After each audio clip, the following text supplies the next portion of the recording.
Vážení cestujúci, volám sa Braňo Jobus a pri príležitosti mesiaca knihy vám v nasledujúcej chvíli prečítam úryvok zo svojej knihy Láskavé rozprávky.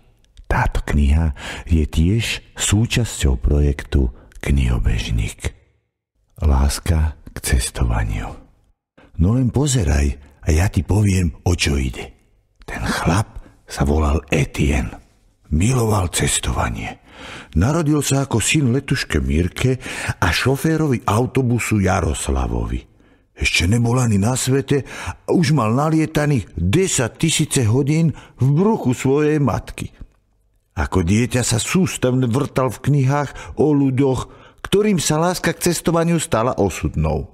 Objaviteľ Ameriky Kolumbus, král Madagaskaru Moritz Beňovský, cestovatelia Marco Polo, Magaleas a podobné kvietky.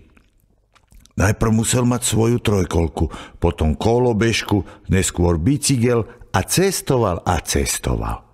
Vyskúšal aj let balónom. Ale až keď zažil fantastický pocit z lietania klasickou medzinárodnou linkou, láska k cestovaniu mu plne zatemnila mozog. Letenky totiž vôbec nie sú lacnou záležitosťou. Minul všetky úspory, predal nábytok, cenné papiere po otcovi a nakoniec aj svoj vlastný dom. A už asi dojazdil kámo, vrtali do noho kamaráti a Etienne zostal sám so svojou láskou k cestovaniu bezmocný a nešťastný. Keď mu prepadol aj pas, myslel už len na svoj koniec. Išlo to s ním rýchlo z kopca. Prvý deň vydržal, ruky sa mu triasli, druhý deň pod na čele nemohol spať. Prestalo mu chutiť jesť a na tretí deň mu skrsla myšlienka. Zoženiem si lopatu a pôjdem krížom cez zemogulu až do Austrálie. Etienne ožil, zohnal rýl a lopatu a už ho aj nebolo. Kopal ako besný a každým dňom sa väčšmi strácal v hlbinách zeme. Takú ešte nehrali, aby som ja necestoval. Išlo mu to parádne, len čo je pravda. A ako tak dni išli, prevrtal sa milý Etienne až k nohám Austrálčanov. Trošku mu lepilo, lebo si bol vedomý, že kope od oka, a ak netrafí na pevninu, ale do mora, tak zle, nedobre pre celú poddunajskú nížinu, odkiaľ pochádzal. More by sa totiž cez tú dieru prelialo, cez celú zemegulu a zalialo by pevninu. Neprípustné myšlienky ho mátali a keď pod nohami zbadal svetlo, vydýchol si. Počuli ho však dvaja fešní policajti na pôchodske v Melbourne. Pozerajú, ako sa z diery čgajú nohy.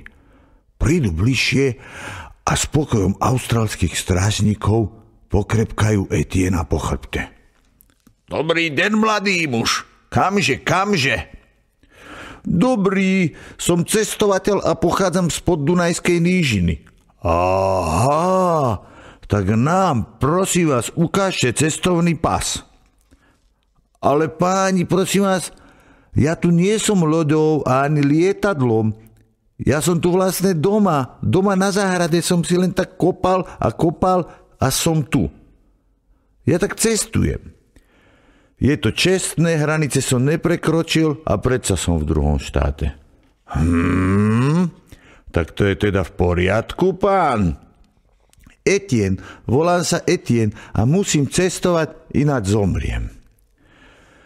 V poriadku, pán Etienne, to s tým pasom je v poriadku, ale dopustili ste sa iného závažného priestupku. V našom štáte sú krtkovia škodná a vy ste sa sem prerili ako krtko, takže ak nechcete ísť do basy, skočte do svojej diery a čo najrýchlejšie sa hláste v poddunajskej nížine na policajnej stanici.